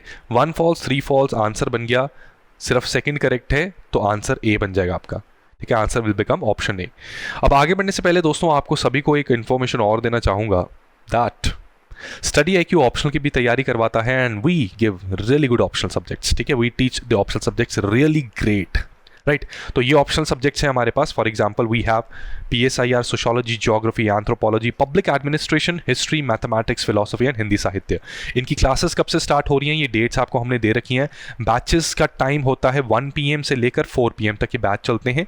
इस batch में आपको downloadable crux material जिसको आप A4 साइज में प्रिंट कर सकते हैं, ठीक है, रीडर फ्रेंडली है, प्रिंट फ्रेंडली पेपर्स पे ये आप एक्वायर कर सकते हैं। हैंड रिटन नोट्स हम आपको देते हैं, ठीक है। हैंड रिटन नोट्स की अगर मैं बात करूं, राइट, तो हैंड रिटन नोट्स का एक सैंपल अगर मैं आपको दिखाना चाहूँ तो let me show you a sample. Let's say this is sociology के एक हैंड रिटन नोट्स दिखाते हैं, और ऐसे हैंड रिटन नोट्स हमारे P2I में भी मिलते हैं। तो देखो दोस्तों, इन हैंड रिटन नोट्स की बहुत वैल्यू है क्योंकि इनसे आपको ज़्यादा अच्छे से क्लैरिटी मिल जाती है। क्लास में आप फोकस कर सकते हैं टीचर की बातों को सुनने में, और रिवीजन में अगर डर लगता है तो हमारी ही टीम एक बैठी है जहाँ पे ये हैंड रिटन नोट्स तैयार किए जा रहे हैं, ठीक है। They prepare these hand written notes, और इनकी मदद से आप बहुत तरीके से अपनी पूरी की पूरी तैयारी कर सकते हैं, ठीक है। तो ये सोशियोलॉजी के हैंड रिटन नोट्स हैं, प्रॉपर फ्लो चार्ट्स, बिल्कुल कंसाइज। वो बुक आप पढ़ोगे ना, फॉर एग्जांपल बिपिन चंद्र या हरलंबस कभी लेके देखना, रिचर लेके देखना, उसमें बहुत एक पेज में इतना कुछ लिखा होता है कि एक पेज को पढ़ने में बहुत टाइम लग जाएगा। लेकिन जब आपने क्लास लगाई, हैंड रिटन नोट्स उसके बाद देखे, तो immediately you get to understand each and everything. So that is the beauty of our optional subjects as well as P2I। और इसमें मैं आपको सजेस्ट करूंगा कि अगर आपने एनरोल करना है ऑप्शनल में और जनरल स्टडीज़ को भी आपने कवर करना है तो P2I के साथ ऑप्शनल ऐड कीजिएगा, क्योंकि P2I आपका 26,999 का है। यूजुअली आप ऑप्शनल अकेला अगर लोगे तो CS लाइव कोड लगाने से you will get it for 12,999, ठीक है, 13,000, राइट। तो आपका कितना बन रहा है, ये 27 दिया और 13 अलग से दिया, तो दिस बिकम्स 40,000। बट P2I को साथ में डालोगे, P2I के साथ ऑप्शन डालोगे तो ये सिर्फ 37,998 का पड़ेगा। फॉर एग्जांपल यहाँ पे मैंने शशांक सर का PSIR अपने P2I में डाला तो PSIR सिर्फ 10,999 का मुझे मिल रहा है, ठीक है, एंड उसमें टेस्ट सीरीज भी इंक्लूडेड है। तो I would suggest that use the code CS Live and enrol in the batch of GS and optional today, ताकि जल्द से जल्द आप अपनी तैयारी को बिल्कुल सही मोमेंटम से आगे बढ़ा सकें। चलिए आगे बढ़ते हैं। अब दोस्तों एक और आर्टिकल आया है यहाँ पे, ये एविडेंस एक्ट और कुछ और ये जितने भी 3 कानून चेंज हुए हैं उन्हीं के संदर्भ में है, काफ़ी कॉम्प्रिहेंसिव चेंजेस हैं ये, ठीक है। तो इसमें ना एक प्रोविज़न ये डाली गई है कि अगर एक्यूज्ड पर्सन कोर्ट के सामने नहीं आता, बहुत बार ऐसा होता था कि कोर्ट नेक्स्ट डेट दे देता था। Don't you think that this provision is a little unfair? इसमें कहा जाता था, इसमें ऐसा होता था कि अगर किसी एक्यूज, ठीक है, आप सभी ने वो सुना होगा, दिल्ली में there was a case, there was a case, I don't remember the exact name, Gurjinder, I don't know, there was a Sikh boy, ठीक है, वो ट्रैफिक सिग्नल पे एक बाइक लेके चल रहा था, उसके ऊपर किसी लड़की ने ऐसे इल्ज़ाम लगा दिया that he is making indecent gestures towards him. Case चला गया कोर्ट में और उस बेचारे का करियर, उसकी लाइफ, सब कुछ तबाह होगी। कितने सालों तक वो केस चलता रहा? क्यों चलता रहा? क्योंकि जिस लड़की ने केस किया वो फौरन चली गई और कोर्ट में आती ही नहीं थी, और उस चक्कर में तारीख पे तारीख डलती जा रही है and the life of the person is finished, ruined. ये किस तरीके का जस्टिस है? सूरज पांचोली केस, ठीक है, वो जिया वाला जो सुसाइड मर्डर केस था, उसमें भी आपको पता है कि वहाँ पे उनको एविडेंस या उनकी स्टेटमेंट लेने के लिए कोर्ट में बुलाया जाता था। He did not use to appear. Zomato वाला केस, जोमेटो वाले केस में एक सोशल मीडिया इन्फ्लुएंसर की नाक पे कुछ उसने खुद का ही उसका हाथ ऐसे बच गया था, उसने जोमेटो के डिलीवरी बॉय के ऊपर एलिगेशंस लगा दिए, केस कोर्ट में चला गया, कोर्ट में आ ही नहीं रही वो। ये किस तरह का जस्टिस है भाई? और ये तो बड़ा एक सेफ पैसेज दिया जा रहा है। एक्यूज, मतलब कि एक्यूज जिसने डाला है, अगर किसी ने एक्यूजेशन की है तो फिर रिस्पॉन्सिबिलिटी भी लीजिए, take the responsibility as well to appear, ठीक है। तो यहां पर फिर माना जा रहा है कि अगर केस में कोई एक्यूज्ड है या मतलब दोनों साइड से वो नहीं आ रहे, ठीक है, तो ये माना जाएगा कि वो अपने फेयर ट्रायल के राइट को गिव अप कर रहे हैं वॉलंटरीली, और ट्रायल उनकी एब्सेंस में उसी तरह चलेगा as if they are present there, ठीक है। क्योंकि जब वो प्रेजेंट होते हैं तो जज भी उनसे भी कुछ सवाल पूछ सकते हैं, प्रोसिक्यूशन जो है वो उनसे काउंटर क्वेश्चन कर लेती है। लेकिन अगर यहाँ पर है ही नहीं तो माना जाएगा कि ठीक है, नहीं किया, कि वो पूछ सकते हैं कि हाँ जी आपने किन परिस्थितियों में किया, वो परिस्थितियाँ अगर बता दे, हो सकता है उसकी फेवर में चली जाए, बट अब नहीं बता रहा, आया ही नहीं है, दफ़ा हो जाओ, ठीक है। ये ठीक है, मतलब इसमें थोड़ा सा ये भी देखना पड़ेगा कि ना जो एलिगेशन लगाते हैं वो भी अगर कोर्ट में नहीं आते ना, उनके खिलाफ भी ऐसा कुछ प्रावधान होना चाहिए। तो अभी के बिल में क्या है कि अगर एक्यूज नहीं आता, ठीक है, तो कोर्ट जो है 90 दिनों के बाद जो भी चार्जेस फ्रेम है, ठीक है, ट्राई कर सकते हैं 90 days after the date on which charges are framed, ठीक है, तो वो बिना उनके भी ट्रायल हो सकते हैं, राइट। अब इसमें जो कॉज ऑफ कंसर्न बताया गया है वो कहा गया है कि इस तरह की प्रोविजन ना यूजुअली ऑर्डिनरी केसेस में नहीं दी जाती, ये दी जाती है जहां पे एंटी टेरर लेजिस्लेशन हो, जैसे कि UAPA, unlawful activities prevention act. यहाँ पे माना जाता है कि टेररिस्ट के ऊपर चार्जेस लगे हैं, ट्रायल चल रहा है, तो ऑब्वियसली टेररिस्ट खुद तो सरेंडर करेगा नहीं, तो फिर माना जाता है कि हाँ ये नहीं आया तो मतलब he is giving up his rights for a fair trial, ठीक है। तो ये बेसिकली एक ऑल्टरनेटिव क्रिमिनल लॉ फ्रेमवर्क है। ज़्यादातर केसेस में, इस बात को बहुत ध्यान से सुनना, ज़्यादातर केसेस में चाहे वो मर्डर वगैरह हो, उसमें स्टेट के ऊपर ये ओनस होता है कि वो प्रूव करें कि जिस व्यक्ति के ऊपर एलिगेशंस लगी हैं, हमने इन्वेस्टिगेशन की, इंक्वायरी की और उससे साफ पता लग रहा है कि इसी व्यक्ति का पूरा दोष है और beyond any reasonable doubt he should be convicted.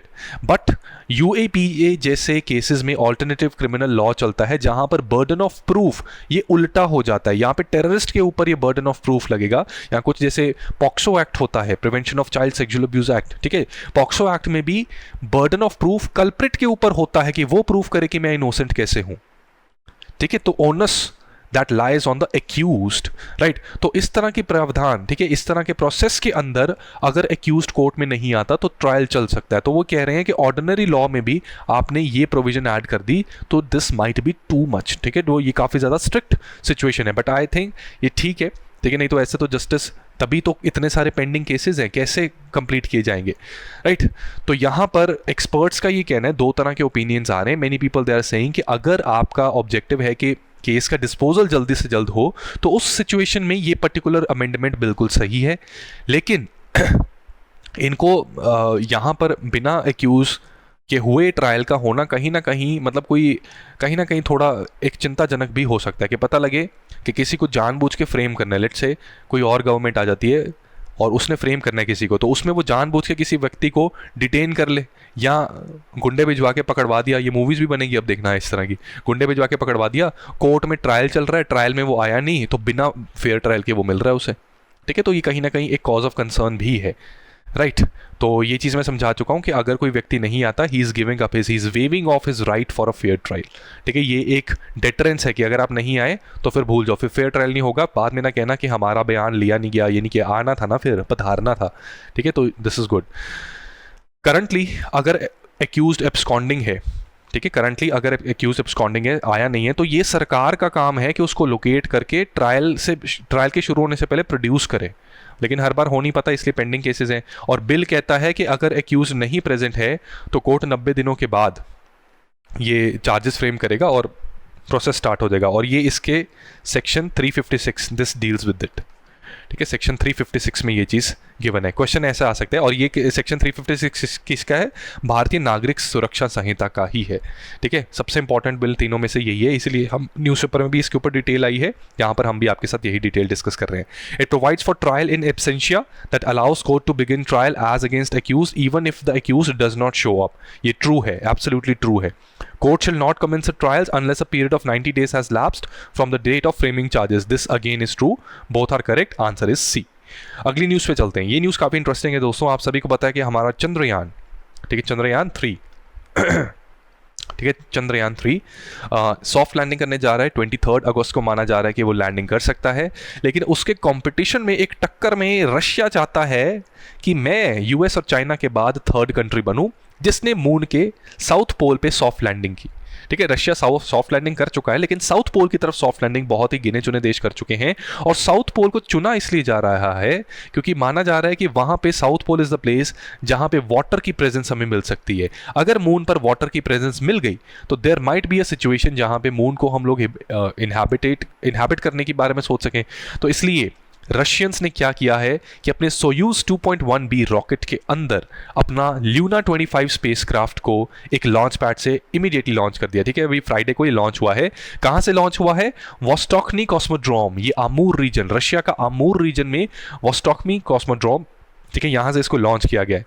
Right, तो ये रशिया का 47 सालों में पहला मून लैंडिंग स्पेसक्राफ्ट है। ठीक है, साउथ पोल में ट्राई करेगा, ये चंद्रयान 3 से पहले पहुंचना चाहता है, और इसकी एक्सपेक्टेड डेट है कि ये अगस्त 21 में रीच कर सके। तो बड़ा डेलिबरेटली इन्होंने ना अगस्त 23 से 2 दिन पहले चूज किया है, so that Russia becomes the third country, not India. ठीक है, तो दोनों मुल्कों की एक रेस लगी हुई है, तो ये बहुत दिलचस्प होने वाला है। ठीक है, पहले तो हम ये सोच रहे थे कि मिशन सक्सेसफुल हो, लेकिन अब हमें लग रहा है कि अगर 1-2 दिन पहले भी हमारे लैंडर ने लैंड कर दिया, सॉफ्ट लैंडिंग कर ली, तो even that is going to be a big feat, क्योंकि यहाँ पे डायरेक्टली एक रशिया जो यूएस जैसे कंट्री को टक्कर दे देता है। ठीक है, कोल्ड वॉर तक इसने यूएस के साथ लड़ी हुई है, तो इनको अगर हमने बीट कर दिया इस रेस में, तो that is going to be another feather on the cap of India.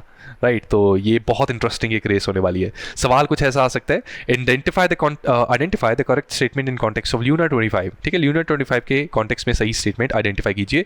Statement 1 कह रही है कि ल्यूनर लैंडिंग स्पेसक्राफ्ट है ल्यूनर 25 और नासा ने इसको डेवलप किया है। बिल्कुल गलत, रशिया ने किया भाई, नासा का कोई लेना देना नहीं। It is a manned mission through which astronauts will reach the surface of moon and explore the south pole. देखो, साउथ पोल एक्सप्लोर तो करेगा, बट एस्ट्रोनॉट्स नहीं है, अनमैन्ड मिशन है ये। ठीक है, सेकंड भी गलत हो गया। Luna 25 is a compact spacecraft and is roughly the size of a bus. ये भी गलत है। ठीक है, roughly the size of bus नहीं है, ये क्या है? roughly the size of a small car है। ठीक है, it's roughly the size of a small car. So the correct answer is, ठीक है, correct answer is option D. एक क्वेश्चन मैंने पूछना था, आप सब मुझे कमेंट्स में एक बार बताइए कि आपको क्या लगता है आमूर रीजन रशिया में कहाँ पे हो सकता है, ईस्ट में कि वेस्ट में? ठीक है, तो अब इमेज देखी गई होगी, तो ये ईस्ट में है। ठीक है, रशिया में आमूर रीजन ईस्ट में है। क्यों? क्योंकि जनरली हमने जब स्पेसक्राफ्ट्स को लॉन्च करना होता है, वो मिशन अगर फेल हो गया, ठीक है, तो वो स्पेसक्राफ्ट ऐसे नीचे की तरफ गिरेगा, तो धरती की जो रोटेशन है वो कहाँ से होती है? ईस्ट से वेस्ट की तरफ होती है। ठीक है, तो इसलिए हमारे जो स्पेसक्राफ्ट्स को लॉन्च किया जाता है वो ईस्टर्न कोस्ट से लॉन्च किया जाता है, सो दैट अगर मिशन फेल होकर वो वापस भी गिरे तो वो समुद्र के आसपास गिरे। ठीक है, तो इनका जो आमूर रीजन है और जो वॉसकटॉनी कॉस्मोड्रोम है वो यहाँ पर मौजूद है कहीं। ठीक है, सॉरी, यहाँ पे। ठीक है, at this place, this is Amur region, east में, रशिया के फार ईस्ट में ये मौजूद है। अगली न्यूज़ पे चलते हैं दोस्तों। यूके में ना एक, चलो इस न्यूज़ को देखना, आप मुझे बताना कि ये यूके क्या कर रहा है। इनकी ना अभी भी कॉलोनियल मेंटालिटी नहीं गई। ठीक है, इन लोगों का दिमाग नहीं ठीक हो सकता, कॉलोनियल मेंटालिटी इनकी जा ही नहीं सकती। ठीक है, तो कुछ टर्म्स इस न्यूज़ में इंपॉर्टेंट है और कुछ थर्ड आई एंगल मैं कवर करना चाहता हूं, तो इसलिए मैंने इस न्यूज़ को चूज़ किया है। यहाँ पे दोस्तों एक हाई रिस्क बैक्टीरिया प्राप्त हुआ है यूके में एक जगह से, और वहाँ पे कई माइग्रेंट्स को उस बार्ज से रिमूव किया जा रहा है। ठीक है, बार्ज होता क्या है, आप ये इमेज देख सकते हैं। इस इमेज में ग्रे कलर की बिल्डिंग नजर आ रही है। ये ग्रे कलर की बिल्डिंग ना is actually a floating ship. ठीक है, फ्लोटिंग शिप की तरह है, ये फ्लोट करता है। राइट, तो रेजिडेंशियल बार्ज का मतलब होता है it's a water craft designed for a living on water. ठीक है, यूजुअली कई लोग क्या होते हैं कि उनको ना एक ऑल्टरनेटिव लाइफ सिस्टम चाहिए होता है, ऑल्टरनेटिव वे ऑफ लिविंग। तो वो कहते हैं कि हम कुदरत की गोद में रहना चाहते हैं, हम कुदरत के समंदर में, हम बीच में रहना पसंद करेंगे। तो वो ईंटों के घर बनाने के बजाय ना ऐसे फ्लोटिंग रेजिडेंसेस बनाते हैं। ये इटली में पॉपुलर है, यूरोप में कई लोग इस लाइफस्टाइल में रहते हैं। यूके ने क्या किया, यूके ने इमिग्रेंट्स को, ठीक है, यूके ने क्या किया, ये नेटो का हिस्सा है, नेटो ने मिडिल ईस्ट में बहुत गंद डाला, गंद डालने की वजह से बहुत सारे माइग्रेंट्स जो हैं वो यूरोप की तरफ आए। अब इमिग्रेंट्स को डिस्करेज करने के लिए कि हमारे पास तो कुछ है ही नहीं तुम्हें ऑफर करने के लिए, इन्होंने कहा कि इनको प्रॉपर रेजिडेंसेस देने के बजाय एक बार्ज बना दो समंदर में, इनको वहाँ ठूस दो सबको, अपने आप जब ऐसी गंदी कंडीशंस में रहेंगे कोई भी आना नहीं चाहेगा, ठीक है। तो डिस्करेज करने के लिए इन्होंने ऐसे बार्जेस बनाने शुरू कर दिए जो पानी के ऊपर बेसिकली फ्लोटिंग रेजिडेंसेज हैं। और रिसेंटली स्टडीज़ और सर्वे ने पाया कि जहाँ पर ये फ्लोटिंग रेजिडेंस मौजूद हैं उधर लाइजनिला बैक्टीरिया ये पाया गया है, ठीक है। डिटेल में अगर मैं आपको ये इन्फॉर्मेशन दूं तो यहाँ पे जो इनका ये बार्ज है, this barge is known as Bibby Stockholm barge, ठीक है, Bibby Stockholm barge, this is on the southern coast, right. ये असाइलम सीकर्स को प्रिवेंट करने के लिए है कि उनके कंट्रीज में ना आए, तो इस गंदे से बार्ज में भेज देते हैं ताकि इधर गंदी कंडीशन में रहें और हमारे मेन कंट्री को गंदा ना करें, ठीक है। ये इनकी सोच है। और अगर इनके ऊपर सवाल पूछा जाए तो इनका मिनिस्टर जवाब देता है कि हम सिर्फ बेसिक चीज़ें अफोर्ड कर सकते हैं, उनको लग्जरी नहीं दे सकते। बट रियलिटी है कि अपना डाला गया जो केओस है मिडिल ईस्ट एंड दूसरे रीजन्स में, उसकी रिस्पॉन्सिबिलिटी ये नहीं लेना चाहते, ठीक है। तो स्टडीज़ ने जो लाइजनिला बैक्टीरिया के बारे में बताया, तो उसके चलते यहाँ पर जितने असाइलम सीकर्स थे उनको वहाँ से डिसम्बार्क कर दिया गया है, उनके लिए ऑल्टरनेटिव एक अरेंजमेंट बनाई जा रही है। एंड इस बीबी स्टॉकहोम बार्ज की बात करूँ तो ये क्या है कि 3 स्टोरीड, ठीक है, this is a 3 storeyed barge, ठीक है, 3 मंजिलें हैं इस बार्ज की, इसमें 500 लोगों को अकोमोडेट किया जा सकता है, 200 बेडरूम्स हैं, ठीक है, बाकी बेसिक फैसिलिटीज़ ही हैं। अब थर्ड आई एंगल से लाइजनिला बैक्टीरिया क्या कर सकता है, ये रॉड शेप बैक्टीरिया होता है, निमोनिया कई तरह के ये कॉज कर सकता है, ठीक है, इसके द्वारा कॉज किया गया निमोनिया जो है that is called as legionnaires disease, ठीक है। लाइजनेस डिजीज कैसे हो सकती है कि देखो ये वाटर बॉर्न, पहले तो ये बैक्टीरिया जो है ये वाटर बॉर्न होगा, ठीक है, water borne and generally relatively warmer waters पे ये पनप जाता है, ठीक है। तो यूके में जो साउथ कोस्ट है उसके वाटर्स थोड़े से रिलेटिवली वार्म है due to the warm ocean current that comes there, उसकी वजह से वो वाटर वार्म है, तो इसलिए वहाँ पे पाया जाता है। एंड कंटेमिनेटेड वाटर ड्रॉपलेट्स को इनहेल करने से प्रॉब्लम हो जाती है, ठीक है। सिम्टम्स क्या है इसके सिम्टम्स लाइजनेस के हैं, हाई फीवर है, शॉर्टनेस ऑफ ब्रेथ, मसल एक एंड हेडेक, ओके, ठीक है। जब ऐसा होता है ना सिम्टम्स नहीं पढ़ने चाहिए किसी को, चलो ये सिम्टम्स है, चलो आपकी इन्फॉर्मेशन के लिए बता रहा हूँ। And legionella bacteria it can multiply rapidly in water system, और उस वाटर सिस्टम में ये ज़्यादा घातक होता है जिसको मेंटेन नहीं किया जा रहा, ठीक है। तो ये जो इनका बीबी स्टॉकहोम बार्ज है इसको मेंटेन नहीं किया जा रहा था, इसलिए ये प्रॉब्लम है। और प्रॉपर डिसइंफेक्शन से और मेंटेनेंस से इसके आउटब्रेक को कंट्रोल किया जा सकता है। सवाल कुछ ऐसा आएगा आपके सामने, identify the correct statements in context of legionella bacteria, it can cause pneumonia, true, it is generally found in dry areas with high temperature, this is false, dry areas नहीं, क्योंकि ये waterborne है तो moist areas में या humid conditions में ये पाया जाएगा, ठीक है। Second is false. थर्ड कह रहे हैं high traces of legionella bacteria, it was recently found in UK's Bibby Stockholm barge, this is again true. 2 statements correct, option becomes answer B becomes the correct answer, ठीक है। चलो now let me go incognito ताकि आप ये passage को पढ़ सकें, ठीक है। Let me go incognito and I am going Mister India now, right. तो चलो पैसेज को पढ़ते हैं। पैसेज कह रहा है कि दिस इज बिकॉज, पैसेज के बेसिस पे अब कॉम्प्रिहेंशन हमने करना है। ये कह रहे हैं this is because we assume that others have more knowledge और एक्सपीरियंस देन वी डू, कि दूसरों को हमसे ज़्यादा ज्ञान है, that we have made the right choice, ठीक है, then we do and that they have made the right choice, कि दूसरों को ज़्यादा ज्ञान है इसलिए उन्होंने सही चॉइसेस ली हैं। इसलिए क्या होता है कई बार कि यूपीएससी की तैयारी में भी दूसरों से सलाह कुछ ज़्यादा ही ली जाती है, ठीक है। वो क्या पूछा जाता है कि सर हमने अपने सीनियर से पूछा है, भाई वो सीनियर्स किसी रीज़न से सीनियर ही हैं, सेलेक्टेड ऑफिसर नहीं बन पाए, ना फैकल्टी बन पाए, ठीक है। फैकल्टी में भी स्टडी आई क्यों में ना एक ये चीज़ बता दूं आपको, फैकल्टी बनना बहुत बहुत बहुत डिफिकल्ट है, ठीक है। They have a really rigorous process of recruitment और बहुत पापड़ बेल के, ठीक है, आपको बहुत एक्सीलेंट डेमो देना पड़ता है, तभी आप यहाँ पे फैकल्टी बन सकते हैं। यहाँ पर कई बार कोई सिलेक्टेड ऑफिसर भी है ना, अगर वो फैकल्टी बनना चाहता है उसको भी इतनी आसानी से फैकल्टी नहीं बनाया जाता अनलेस एंड अनटिल उसकी टीचिंग स्किल बहुत अच्छी ना हो। और जो हमारी P2I की क्लासेस हैं, हर क्लास के बाद एक हम सर्वे लेते हैं फीडबैक के लिए, ठीक है। उस सर्वे से फैकल्टीज़ को रेटिंग दी जाती हैं, ठीक है। तो ये रेटिंग्स इसलिए दी जाती हैं कि फैकल्टी को पता रहे कि मैं क्या ऐसा कर रहा हूँ जो स्टूडेंट्स को हेल्प कर रहा है, और क्या ऐसा मुझे नहीं करना जिससे स्टूडेंट्स को हेल्प नहीं मिल रही। तो ये पूरा का पूरा mechanism is made to ensure the impeccable quality of P2I batch. So enroll today and use the code CS Live for the maximum discount. चलो आगे बढ़ते हैं। तो अब क्या प्रोसेस चल रही है कि दूसरों से हम कुछ ज़्यादा ही दूसरों की तरफ देखते हैं, तो उससे होता क्या कि हमें लगता है कि बाकी जो हैं पूरा का पूरा ज्ञान उन्हीं को है, हम ही सिर्फ अनजान अनअवेयर लोग पैदा हुए हैं यहाँ पे, right. The power of social proof, it can be seen in a variety of settings from restaurant lines to laugh tracks on sitcoms. जैसे कि किसी रेस्टोरेंट में बड़ी लंबी लाइन लगी ना, तो लगता है कि बड़ा अच्छा रेस्टोरेंट होगा, तभी भीड़ है इधर ज़्यादा। फिर क्या है कि सिटकॉम्स में कई ऐसे जोक्स हैं जो समझ नहीं लगते, लेकिन बाकी लोग हंस रहे हैं तो हमें लगता है हाँ ये फनी है, right. And testimonials and endorsements, ठीक है, एडवर्टाइजमेंट में कई बार टेस्टिमोनियल्स भी यूज़ किए जाते हैं, राइट।